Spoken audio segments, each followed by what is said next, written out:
কাঁচা আমের তেলের আচার বানাবো, তার জন্য আমি 2টা আম নিয়েছি, 4টে লেবু, আদা, কাঁচা লঙ্কা, মেথি, শুকনো লঙ্কা, সাদা সর্ষে, জিরা, জোয়ান, মেথি পাতা। এটাকে আমি ভেজে গুঁড়ো করে নেব।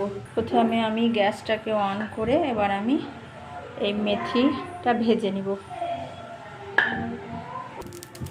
এবার সবগুলো আমি এক এক করে দিয়ে একটু একটু করে পরপর আমি দিয়ে আমি ভেজে নিলাম। এবার আমি মিক্সারে এটাকে পাউডার বানিয়ে নেব। আমি তেলটাও একটু গরম করে নিলাম। লবণ, হলুদ, চাট মশলা, লঙ্কার গুঁড়ো আর এই সব মিক্সড মশলাটা আমি গুঁড়ো করে রাখলাম। তেলে আমি আমটা, লেবু, আদা আর লঙ্কাটা আমি একসঙ্গে মাখিয়ে নিব। সব মশলা দিয়ে মাখিয়ে নিলাম।